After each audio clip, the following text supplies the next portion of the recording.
You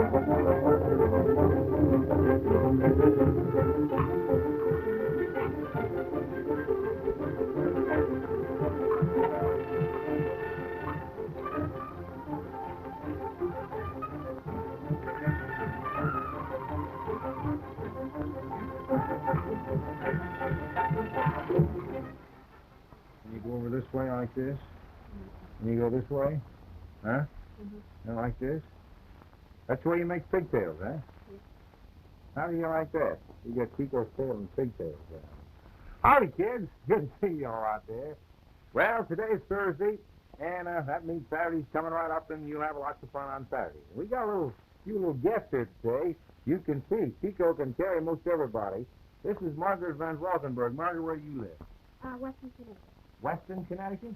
And who is your squire on front there, huh? Steve Hurst. Steve Hurst? Steve, where do you live?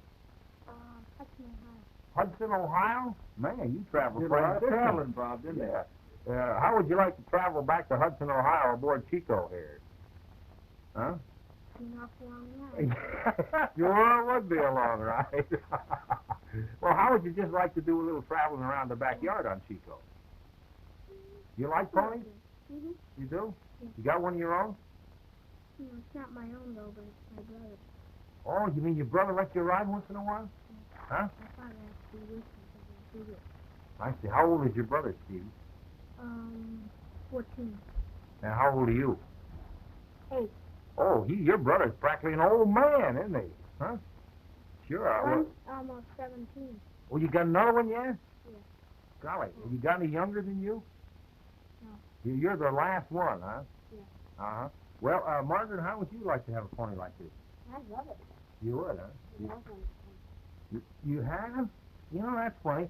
I talk to a lot of boys and girls, and they always say the same thing. I wonder why. Huh? Who knows? Say, you've heard about this contest we have to give Chico away, haven't you? Yeah. What have you heard about it? Well, you got to write in a letter to say why you should have Chico the Pony, why you want. That's right. And where do you send it? Sheriff Bob Dixon, CBS Television, 485 Madison Avenue, New York, 22 New York. By golly, you have heard it. That's right. That's right. Now, kids, don't forget. You know, you all you got to do is write this letter in not more than 100 words and not less than 25 on why you would like to own Chico, and then you get your mommy or your daddy to sign it, either one or the other, and put it in an envelope and address it just like Margaret says to Sheriff Bob Dixon, CBS Television, 485 Madison Avenue, New York, 22 New York, and you're in the contest, and you might win. You never know. Our judges will decide that finally, and all these letters become the property of CBS, and none will be returned, and in case of ties, duplicate prizes will be given. That's the whole story. So you get your letter written, because time is coming up real fast, believe me. And you can see what a fine pony Chico is. He don't care where you sit on him, does he, huh? Well, I tell you, Margaret, you sit real... are you comfortable? Yeah. Get dressed down here just like a young lady and everything? Huh? You, Steve, you comfortable? Yeah.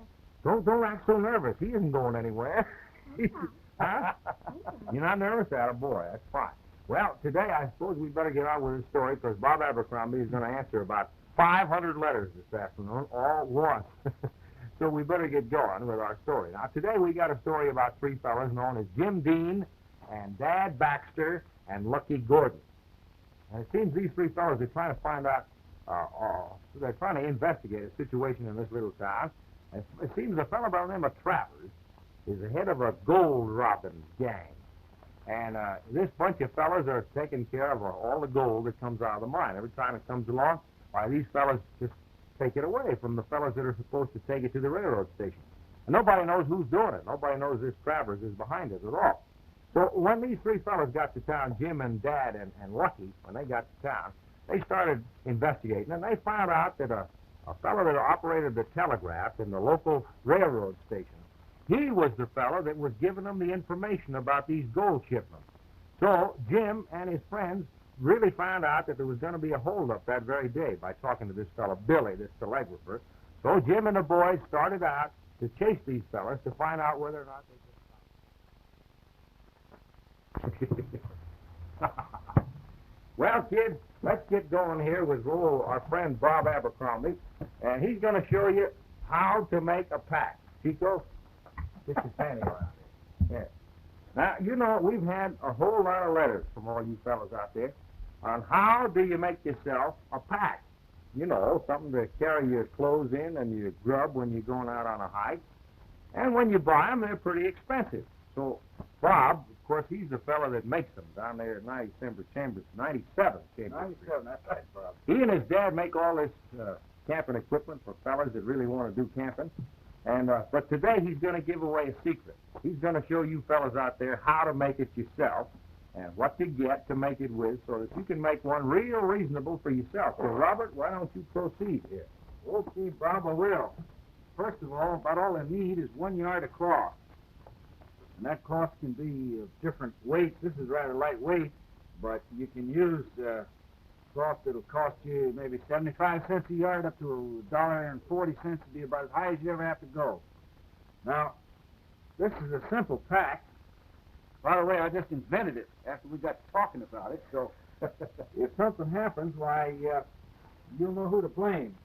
And I didn't bring a pair of scissors with me, so we'll have to use one of Bob's sharp knives. Well, here. Bob, before you cut that, why don't you hold it up and show the pattern that you've rigged up on there? Well, see where the white lines are, kids? It's very simple to make. Well, all right, now, Bob, you cut out the pattern, and while you're cutting out the pattern, I'd like to have the kids take a look at this, what's coming up next, huh?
Well, now, Robert, you've cut off one end of that thing. I What do you just do cut with off it? one piece. Well, Bob, you remember this piece was, I said it was a yard. Mhm. And it's also a yard square. So now we've cut off a piece and we have one 36 inches wide. And we've got lines around the edge, of course. Now, you've got to have hems. So we left 1.5 inches at the top. Incidentally, this is 17 inches wide. So, I mean, you can make them bigger if you want, but this is a fair-sized pack for a fair-sized boy. In fact, girl, too. Nothing wrong with that at all. But you can pack quite a bit of stuff in there, as much as they want to anyhow. And you've got to be able to turn the edge over here for a hem. And they can do that on Mommy's sewing machine, or you can do it by hand. Might be a good idea to ask Ma to do it for you, Abby. If you can settle on the idea, that's the way to do it. Yeah. Because it makes it awful easy. And you do that on both ends. Then, take it, and you're going to have to use a piece of light rope, not too long, leave about 6 inches or maybe a foot off at each end. Slide that in the middle, just like that, and then take and stitch it up here, all the way up. After you've seamed the top, remember that you have the top on both sides, front and back, seamed. And after you get it seamed up here, and it might not be a bad idea to stitch it kind of heavy down here at the bottom where this rope comes through. After you get that done, then you turn it inside out, so the rough edge seam It's on the inside. That's right. And you left the space for your line in here. Now, this line is a brainstorm that I just worked on, and I see one thing that didn't work. What's that? When I turn it inside out, the rope's on the outside. I want it on the inside. Well, look, while you figure that out, I'd like to have all the mommies and daddies take a look at what's coming up Good. now. Good.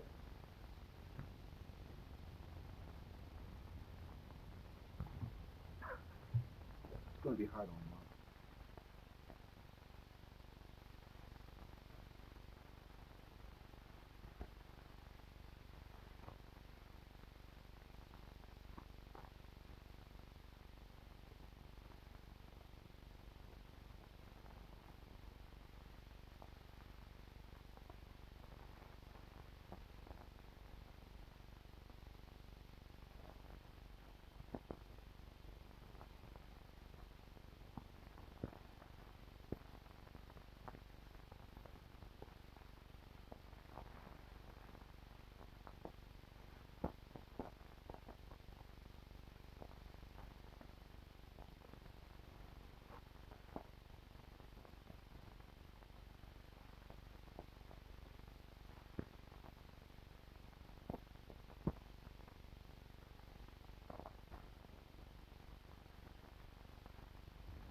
Well, now you've been talking about this rope here. No matter which side it's on, you know, I'm going to ask the obvious question. What's it for? All right. That's going to be the bottom of the fastening for your shoulder strap. I'll show you when we get through. Oh. The easiest way to do it is to just turn it over on the edge, all along the long edge, and turn in the edge there before you flip it over with the rope in the middle, and then just stitch it down. It gives you a finished edge then, and they can double stitch it there, and that'll do all right, instead of turning it inside out. Just stitch it on the outside anyhow. That's right, just stitch it on the outside, but it'll be finished then. Now we've got the piece that we had left over, and we'll have to cut off the top piece here for a flap. Of course, it wouldn't be any good without a flap. So you cut that off, but that looks sort of silly as a flap. Now that piece is about 8 inches long and 8 inches wide. It's a square. But a flap would look much better if it was curved, so we'll just whittle it around in a kind of a curve. Well, you know, I think you'd make a good dressmaker or something. You're pretty good with that. And then you'll bring it on down here. That was a little bit over on the extra piece of cloth there for the 8-inch square. And they can turn that in either with a sewing machine, or you can whip it over with a needle and thread yourself. That's going to be the flap when we get through. But now, you can't carry it just the way it is, so we have to make shoulder straps. And rather than get web, which is ordinary used, or leather on the better ones, you can make them right out of this. Well, I see. You just bend it over and sew it up, huh? That's right. You're going to make it out of the cloth itself. And you can just bend it over and turn the edges in. This is the part that the mommies don't like, because it's a job to turn them in and stitch them down before they run off. Look, Mother Abercrombie, what do you call that business there anyway? I guess that's just turning. I don't know. I know how to make them. And the tent business is an awful lot different than the dressmaking business, I guess. And when you get your piece stitched down, you can stitch it on this end, stitch it on this end, and right in the middle. Then you get into the middle, and you cross it over in a V.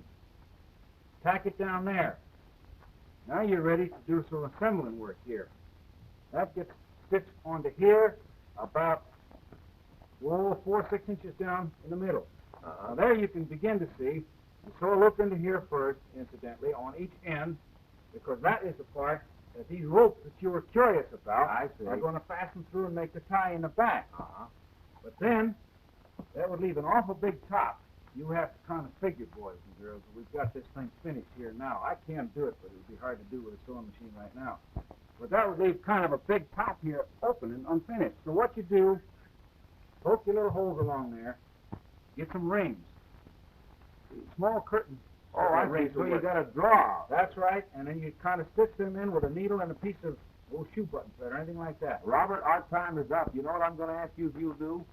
Oh, no, I don't want to finish that. You put this together before the next time we're around here so the kids can see what it looks like put together. All right, that's a deal. I'll do it for them. Okay.